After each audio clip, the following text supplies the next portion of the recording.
Hello, welcome to Casual Veteran Gamer. In the video today, I'm going to be looking at the Ranger, quick guide on how to build a character, and the differences between the subclasses as you level up. I do want to point out that this is all in regards to early access, everything I say here, and that we don't know what the Ranger's, how the Ranger is going to be after early access. So let's go to class first. Ranger. Let's look at the choices before we move on to anything else. So favourite enemy. We've got Bounty Hunter, which gain proficiency in investigation. Creatures restrained have a harder time escaping. I don't think this is that great. Okay, you get proficiency in a bonus skill, which is alright. And restraining hasn't really come up so far in early access. I mean, I didn't use it. Maybe I'm just not playing the game very well. But it's not something you're going to use very often anyway. Keep it the Veil.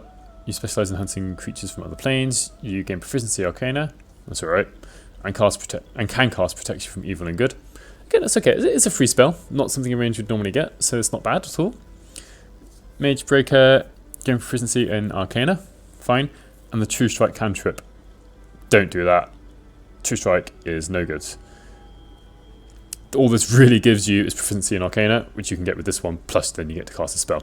Don't take Mage Breaker, it's kind of a trap. Ranger Knight, gain proficiency with History and Heavy Armor. Not bad. The way I'm going to build my Ranger is using Dexterity, not Strength. So we don't need to have proficiency in Heavy Armor. If we're going to have a good Dexterity, we can use Medium or Light, and it's going to be okay. So I'm not going to take that one. Sanctified Stalker, gain proficiency in Religion, and Sacred Flame cantrip. Wisdom is the spellcaster modifier. This is okay. Gain proficiency in a skill. Sacred Flame, you know, it's not bad. It's a cantrip. Maybe there are situations where this is going to be better than using a ranged weapon or melee attack. Probably not. I think I'll take this. You never know when Sacred Flame is going to come in useful. But out of these options, I wouldn't not take Mage Breaker. Pointless. You may as well take one. You may as well take Keeper of the Veil. Out of the others, so ranking is Mage Breaker last, then Bounty Hunter fourth, because Restrained isn't really a big part of the game at the moment. Maybe it will be in the future, maybe it will go up after early access or later in early access. After that, the last three, I'd say is more down to personal preference. Each of them give you proficiency in a skill. One Religion, one is History, and one is Arcana. With this one you get to cast a spell. Unfortunately, Protection from Evil and Good requires concentration, which your Ranger spells take, so probably put this one third. Then out of Ranger Knight and Sanctified Stalker, if you're going for a strength build on a Ranger, I'd probably take Ranger Knight. Otherwise, I'm going to take Sanctified Stalker. Alright, then we get Natural Explorer, Beast Tamer, Urban Tracker, and then Wanderers in different regions. So Beast Tamer, you can cast Find Familiar as a ritual. This is good because that means it doesn't require a spell slot. So you can cast Find Familiar outside of combat at any point that you want. Urban Tracker, gain proficiency with the Disguise Kit and Thieves Tools. Not bad. Having proficiency with Thieves Tools, this is one of the only few options to get this unless you're a rogue. So this is good because it gives different utility. These three give resistance to cold, fire, and poison. As you can say, that means you only take half damage from it. These are useful. I mean, most magical attacks I feel are fire. I haven't done any sort of quantifying on that. It's just my feeling. Poison, some creatures will do poison damage, as some spells do as well. So I'd say fire and poison are quite good to have. Cold, I don't see cold being thrown around so much, but again, it's never going to be bad having resistance to a type of damage. So out of all of these, there aren't really bad choices. I'm going to take Beast Tamer because I want to have a familiar walking around with me that can be in combat and maybe do some extra things. I think there's no real obvious choice here. Maybe put Urban Tracker last because other characters can get proficiency with those things. So you don't need to take it here for the Ranger. But the others, whichever you want, really. So yeah, for me, Beast Tamer. Right, that's my class. I'm just going to go to Race next. A few choices for Ranger. Anything that's got Dexterity as the race feature, and Wisdom is always going to be good. So we could pick an elf out of the elves, Wood Elf is going to be best because we get the Wisdom +1. But we also do get proficiency in Stealth without having to take it from the background. And also, we're quicker. So this is good, actually. Wood Elf is a good choice. The proficiencies basically go to waste because a Ranger, I didn't show that earlier, go to class. Ranger gets proficiency in all weapons, shields, light and medium armor. So any race that gives you proficiency in weapons or armor, unless it's heavy armor, is a bit pointless in all honesty with a Ranger, if that's what you're picking it for. Let's go back to race, here we are. So Wood Elf is a good choice. Tiefling you don't want, intelligence and charisma, neither of which are dexterity or wisdom. Drow, dexterity here. These proficiencies go to waste. So we also get a cantrip of light, which if you're a Drow you don't really need because you've got dark vision anyway. It's okay, having a cantrip's never a bad thing.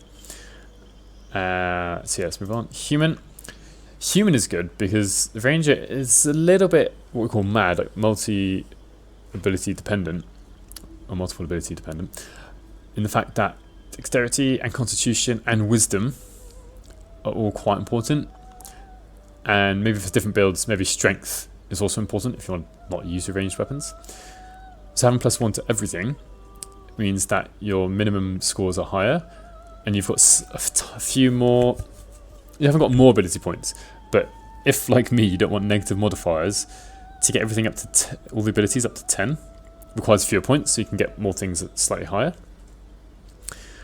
Githyanki, not really strength and intelligence. Dwarf, constitution and wisdom. Maybe you could make that work, because constitution is needed for a ranger and wisdom is good. But your dexterity is not going to be very high. 15 is going to be the highest, which isn't great. Half elf. If the +2 charisma wasn't fixed in charisma, then this could work. But as it is, the charisma isn't really that useful. Halfling, dexterity and constitution. This could work. We also get resistance to poison here, so if you get a ranger and then pick like resistance to fire, you can be resistant to quite a few different types of damage. And we get lucky, which is amazing when it appears. Always feels good to be able to reroll a 1. However, the speed is lower. I'm going to go with a human. Going to abilities. So being a human, the minimum is 9, which is great. And I'm not going to go for strength. This is what I'm going to go with. So my strength is going to be 10. It's probably the minimum you should really have, so you can jump a small way and carry a small amount. Dexterity I want to be high because this helps affect our armor class, our initiative, and our attack rolls and damage rolls with ranged and finesse weapons.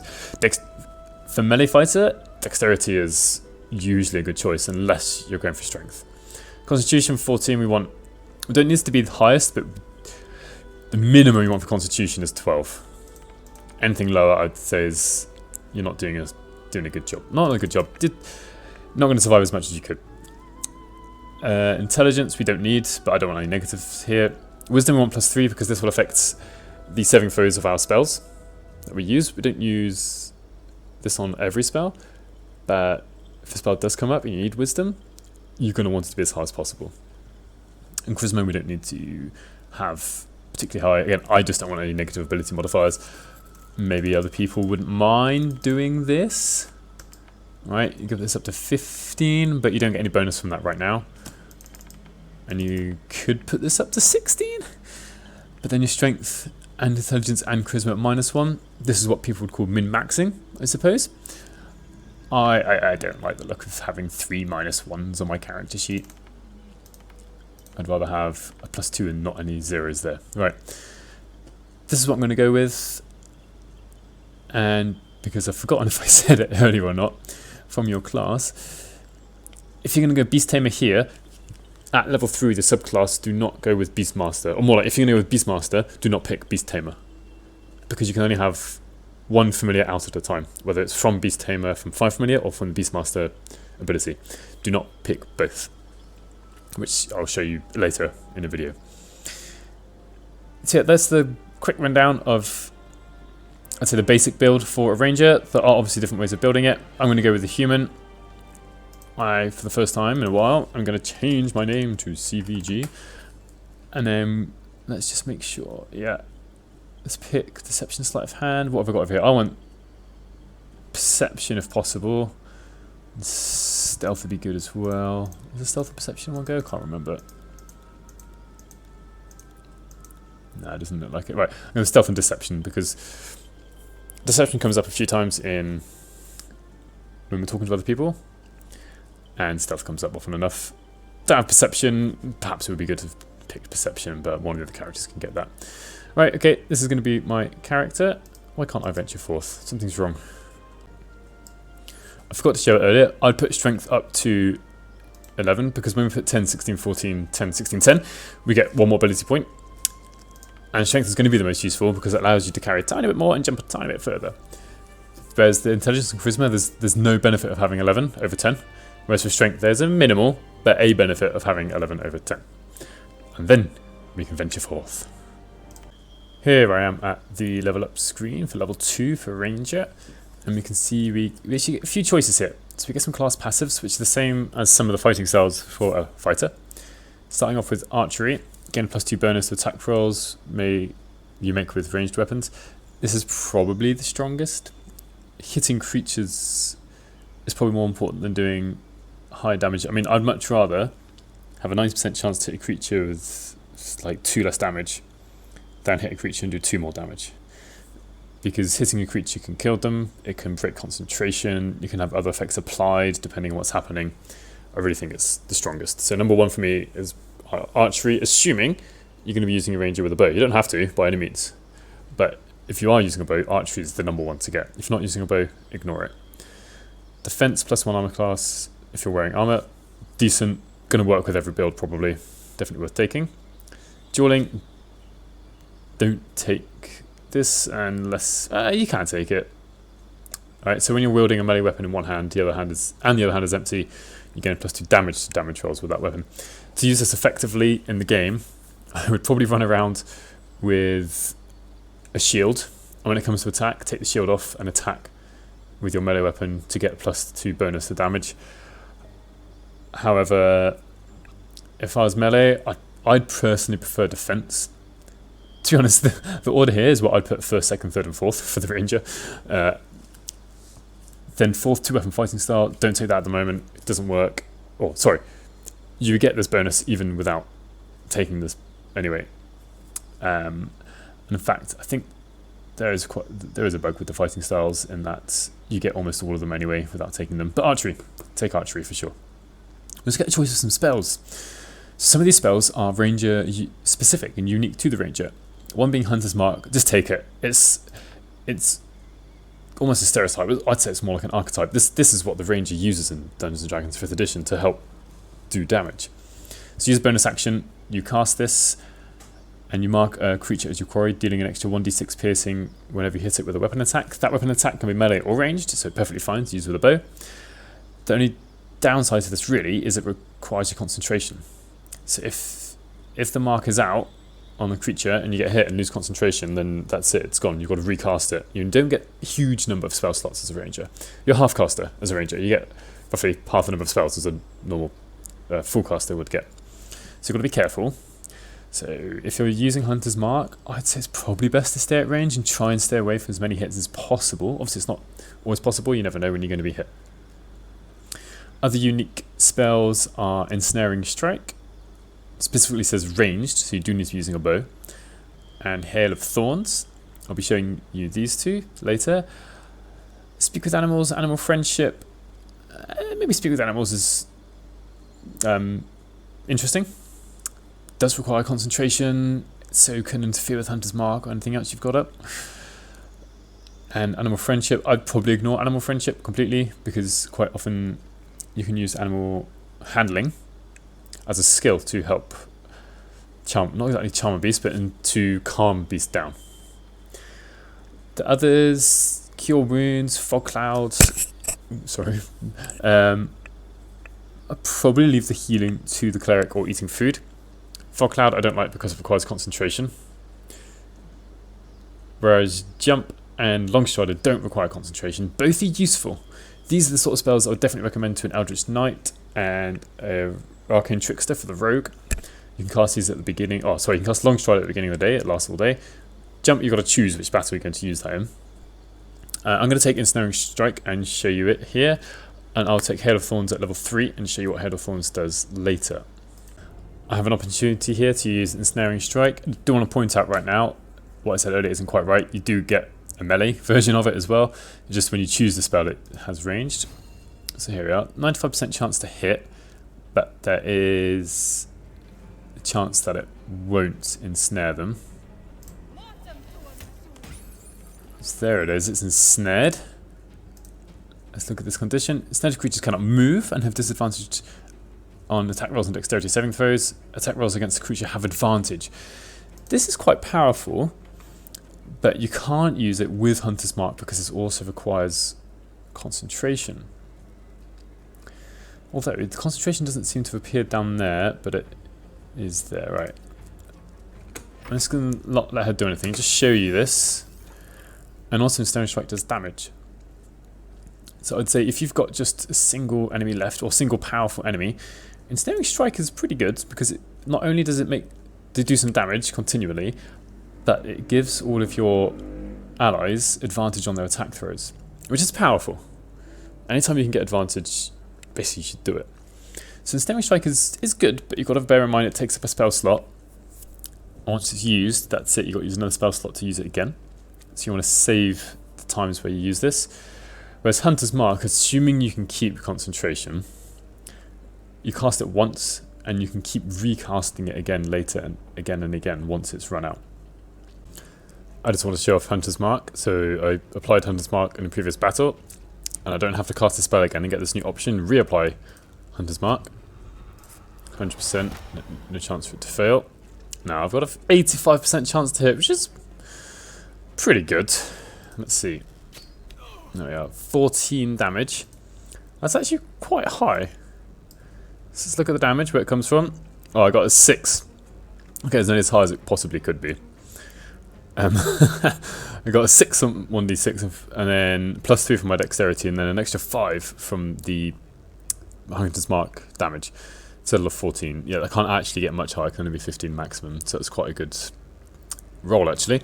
The attack roll, rolled 8 on d20, +2 from archery, it's a fighting style, +2 from my proficiency, and +2 from dexterity.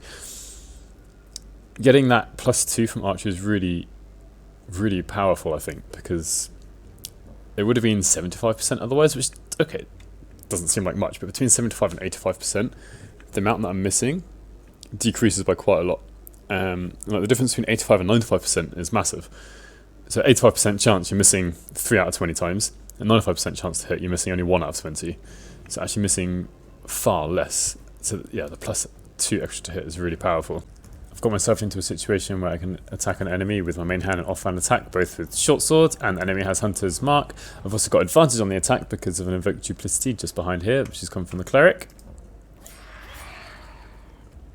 So we hit with both attacks there. First attack didn't do very much damage. Was it the second attack that was the critical? Yeah. So the first attack, we can see there, got the damage from the short sword and the dexterity modifier and from Hunter's Mark. But the second attack didn't. It just got damage from the short sword.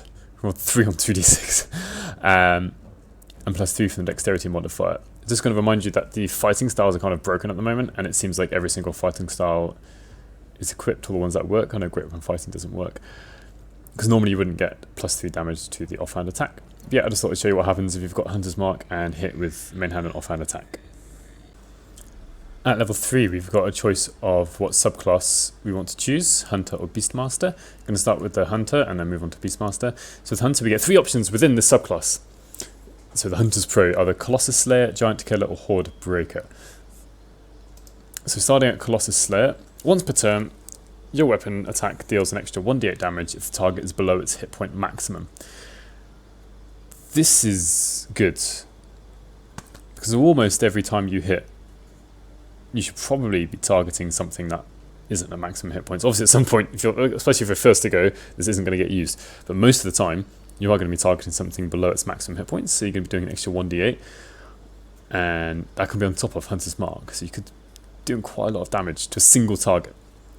Giant Killer, if a large or bigger creature attacks you, you can use a reaction to make a melee attack. I don't think this is very good. Not every creature is large. Only things like maybe bears, owlbears, and later in the game, I don't know, ogres, dragons probably at some point, I don't know. And it's only if they target you, and you're just going to make a single melee attack. And you might have used a reaction already. I really don't think Giant Killer is very good compared to the other options. Or Horde Breaker, target 2 creatures standing close to each other, attacking them in quick succession.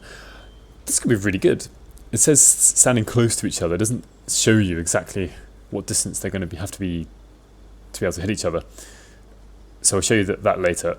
I think depending on probably just your preference, Colossus Sail or Horde Breaker is going to be good. I mean, during early access, you are fighting a few, well, not exactly hordes, but groups of enemies, such as goblins, that are going to be maybe quite close to each other, so Horde Breaker can be good. But Colossus Slayer is probably going to definitely be used every battle. Horde Breaker, maybe not. You can't always be certain. But it just really depends up to you. There's no right or wrong between Colossus Slayer and Horde Breaker, but Giant Killer is really not going to be that great, in all honesty. Then Beastmaster, there's no options for Beastmaster. You get a new subclass feature of Summon a Companion, and I'll show you the companions later and what I think of them. You will also get at level 3 a choice to pick a new spell.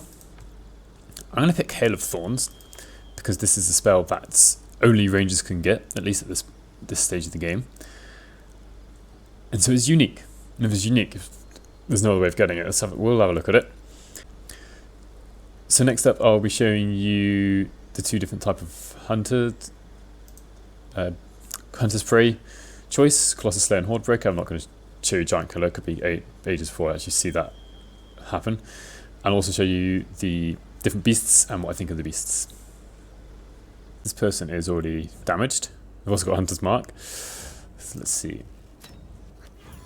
Yes, that did work, I think. So yeah. So we did... brilliant. Loads of damage. Did 11 from the... Well, let's add it all up. 5 from the arrow, 3 from my dexterity modifier, 3 from Hunter's Mark, and then I rolled an 8. Brilliant. An 8 on the 1d8 for Colossus Slayer. So that was 19 damage in total. Do bear in mind that is with Hunter's Mark. Oh, without the Hunter's Mark it would have been less. But it's quite powerful. I'm going to show you Horde Breaker here. So once you've chosen Horde Breaker at level 3, you get 2 options appear in your quick slot bar. So Horde Breaker Melee and Horde Breaker Ranged. So I've got 2 creatures standing close to each other. So it says the range is 60 feet plus 10 feet explode radius. Hardly exploding. So you can only you can't target the ground. You have to target an actual creature. And then if there's another creature within the range, they will also get targeted. So I'm quite lucky here that I've got a choice that I can hit one of these 2. Now before I do that, just to be a good ranger, let's put Hunter's Mark on one of them. And then we can use this here. So the range here, 10 feet, is alright. It's not bad at all. It's better than the range on the Hail of Thorns. The Hail of Thorns? The Hail of Thorns spell, which is only 7 feet. And since it's a radius, right, it's not diameter, the extra 3 feet makes quite a big difference. So yeah, let's see this in action. Alright. So it looks like it was an actual explosion. It says Horde Breaker. Right there. Creature is open to a follow-up attack. So I hit the first goblin, and then this new option appears here. Horde Breaker follow-up. I can only target 1 creature. So the way this works is when you use the original Horde Breaker ability, it basically labels or gives a status effect to the second creature within the radius, which you then have the opportunity to attack. It's not 100% hit, it's 95% because that's just my chance. Let's use it. Boom, there we go. So there's Horde Breaker. It will work in melee quite easily if you've got the creatures close enough, as long as you can actually reach them. The problem with the melee is if the target is out of range, you haven't got enough movement to reach to get them, it's not going to be as useful. It's still good though, right? Don't get me wrong. Here I'm going to show you the different companions you can get from being a Beastmaster. I've already started with the first beast in the list, which is a bear. It doesn't say, oh, it's obviously a brown bear from looking at it. And the bear's got 19 hit points, but for the amount of hit points that most of the beasts get is actually okay, it's quite good. Then it's got 2 actions, an attack 1d8, it's alright, could be better, could be worse. But it's got something here, goading roar. So roar at nearby enemies to goad them into attacking you. So this would be good. It's kind of like a tanking ability that you might get from other games to get aggro, as it were, because there are no aggro mechanics in this game. Sometimes it's random, sometimes they gang up. You can't always tell what's going to happen. So you can use the bear to take attacks away from the rest of your party members, and it doesn't matter if your companion dies outside of combat. You can just click it again, and we can even replace it now. I'm going to show the giant spider. I do think that the giant spider is probably the best companion to have overall, apart from the fact that some of you might not like having a giant spider. So first of all, 32 hit points, way more than any other of the beasts that you can summon at level 3, and also more than any of my current characters. So it's got the most hit points. Then it's got 2 attacks, 2 actions. One is a poison bite, 1d8 plus 3, so it's already more damage than the bear can do, plus possibly poison a target. So it's got another side effect to it. And then also another action, cover target and thick flammable webbing that can unweb creatures within. So I just cast it in there as well. Right, so it's got a small area here. Cast it on my own character. See we're unwebbed, so that slows them down. You can tell by the little red thing at the bottom of the feet. Also, if we go here, nope. That was it. Difficult terrain. So yeah, movement costs double. I really think the spider is probably the best one to have, because of the hit points, and it's got 2 actions, both of which are useful. Anyway, let's carry on summoning different companions. Here we have the boar. If I can find a target. Also notice that even though the giant spider's gone, this web remains. It's not like a spell, where once concentration is broken, then it's gone. Okay, that's actually a countdown timer, so I think it lasts a minute. You can see it counting down. But it lasts for a long while. It's also flammable, so do watch out. You can create large flammable surfaces. Anyway, here's the boar. 11 hit points. Not the best. Got a tusk attack, 1d6 plus 1. Not great. Then this one's okay. Charge forward, attack all creatures in the way. Deal 1d6 plus 1 slashing damage and potentially knock creatures prone. So just like the charge attack if you're using a spear. I'm not going to use up my characters, but you can see the range here. And if there are enemies in the way, could have hit them and maybe knock them prone, but there's no certainty it's going to hit them and knock them prone. But it's okay if you've managed to get enemies in a line. Then next one, Raven. This is like the Fine Familiar. Quite disappointing. It's only got 1 hit point, so any damage taken, it's going to fall down dead. It's got 2 attacks though. Beak attack. Peck at a target, dealing 1d6 plus 1, so it's okay, I suppose. Rend Vision, this is more useful. The target takes 1d4 plus 1. It's not really meant for the damage, and is blinded. That is useful. Blinded enemies will not be able to attack you so well, won't be able to cast things at range. So it can be useful for not exactly disabling, but making an enemy weaker. But again, just one enemy. But the 1 hit point is kind of laying it down. Last one, Wolf Companion. Again, 11 hit points again, so that's okay.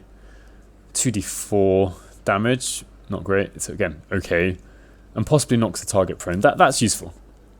If it can knock a target prone, then all melee attacks against it will have advantage. So do bear in mind that ranged attacks will have disadvantage if it's knocked prone. I'm not going to give a complete ranking, but I would definitely put the giant spider at the top, because of it's tanky, it's got loads of hit points, 2 quite useful abilities. The others will depend on the situation that you're in. The situation, although you've got to be careful with the Raven with only 1 hit point, 1 attack and it's dead. Good thing about these is if they die, it doesn't matter. It means it's less damage done to you, and every long rest, the companion disappears anyway. I want to show you the other stats for the conjured animals that I didn't show earlier. So a conjured wolf has an armor class of 13 and base speed of 40. 13's okay for a beast, base speed of 40 I think it's about average, and it's a good speed. It's faster than all your characters can move, at least without any sort of buffs or spells or anything. Weight £100, not too heavy. Right, nothing else special there. Moving on to the next. Bear.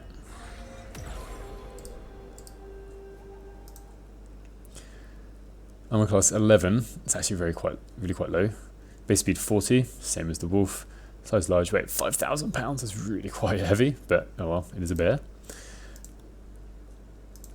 So the hit points for the bear is 19, which is second highest actually. Here we've got the giant spider. Health 32, that's way above the rest. Armor class 14, that's high for the beasts. Overall isn't that great, but yeah, relatively high for what you can summon. Speed of 40, same as the others. Size medium, weight 240. Mischief plus 3, so it might go slightly earlier in the turn order. We can spin it around. Right, that's enough of looking at the spider. Boar.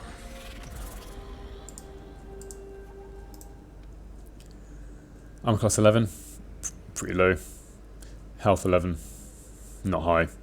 Base speed 40, weight 130. Yeah, not looking great. And the last one, the raven.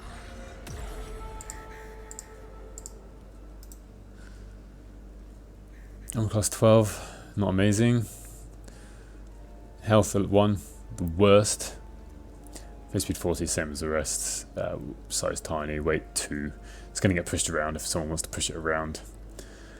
So yeah, I really think that the spider is the best, unless you know you're going to be using one of the effects of these three. I just want to point out, first of all, that you cannot summon a companion during combat, so it can only be cast outside of combat. So you can't have your companion die and just think like, oh, summon another one in combat. You've got to prepare it before combat. So essentially you get one per combat. If it dies, fine, summon it afterwards. And it's going to take hits for you. It's really useful, especially 32 hit points. Is reading 15 out of 32 there. 32 hit points is another character's worth of hit points. So even the companions that you can summon have a small animation when they go into hide.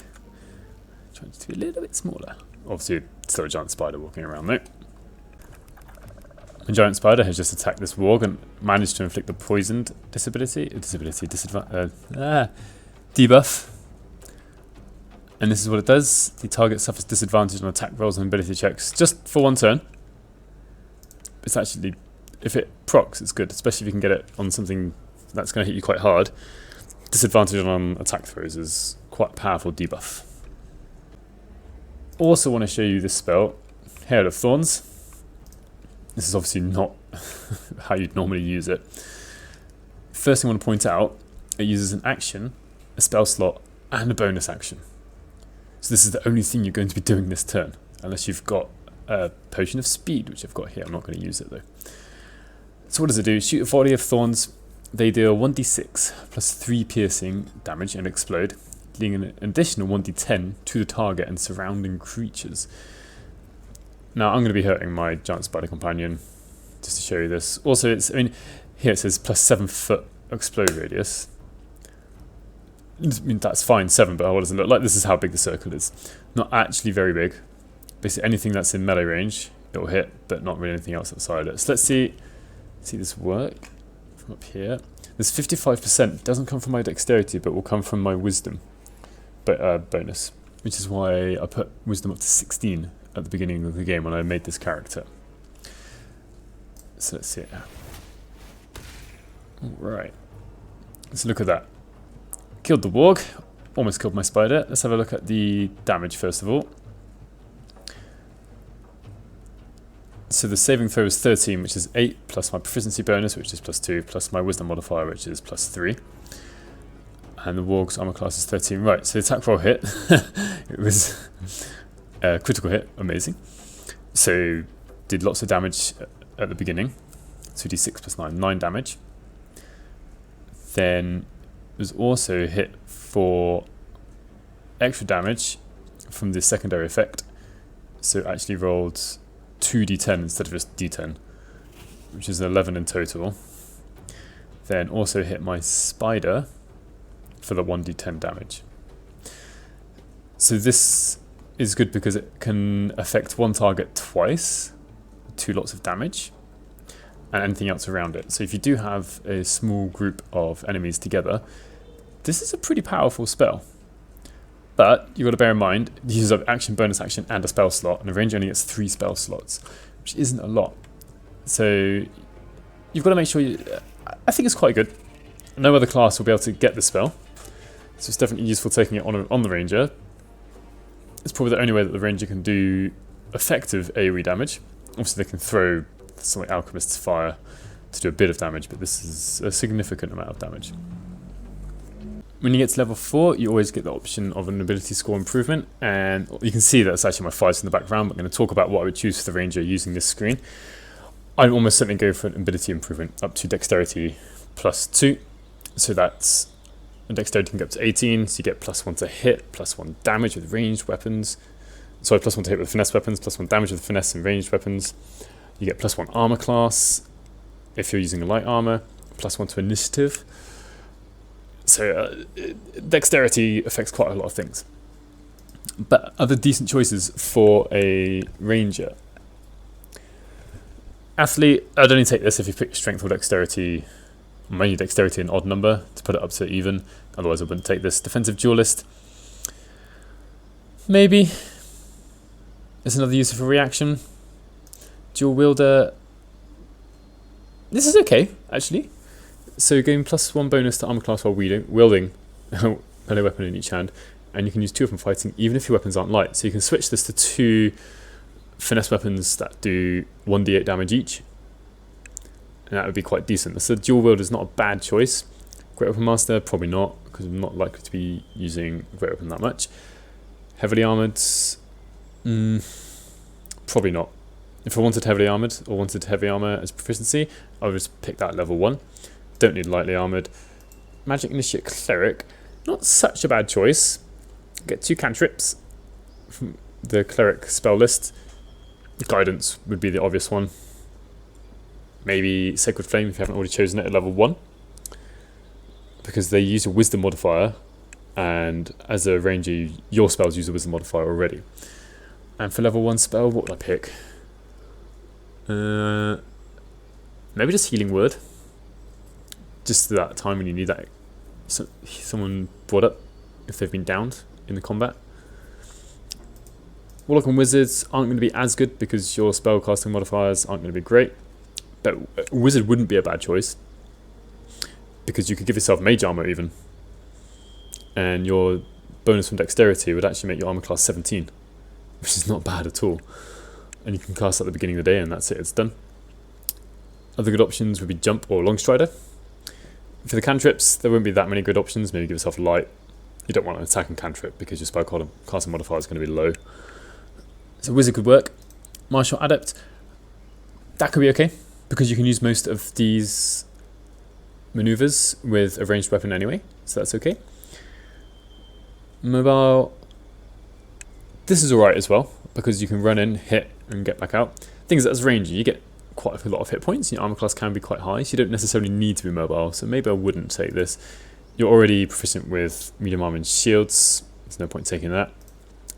Shield Master, you might be wearing a shield. If you're not attacking in range, I'd recommend wearing a shield as a ranger, just have a high armor class. But I prefer, instead of having +2 bonus to dexterity saving throws while wielding a shield, I would just have +2 dexterity and have +1 bonus to dexterity saving throws always, no matter what I'm wearing. Skilled, if you want to take it, I prefer doing extra damage. Tough, don't really need this. It wouldn't be that bad. You're on the front line, but you've probably got quite a lot of hit points anyway. Weapon Master, pointless. We've got proficiency in all weapons anyway. So here it looks like, I think Magic Initiate Cleric or Wizard could work quite well to give yourself some other options. Dual Wielder would be okay. My top choice, just for consistency, is going to +2 to Dexterity, so you get +1 bonus to all those things I've mentioned earlier. Alright, it's time for my final thoughts on the Ranger and the difference between the subclasses. So overall, at least within the early access, the Ranger seems decently powerful, just as any other class. I know in Dungeons & Dragons 5th edition, people like to downplay the Ranger, it's the weakest class, which has some merit to it, to be fair. But at the lower levels, the ranger is definitely going to be doing as much damage as anyone else, and also get access to a few spells. And then we come to the different two subclasses. So for me, I'm going to put a quick rank on them.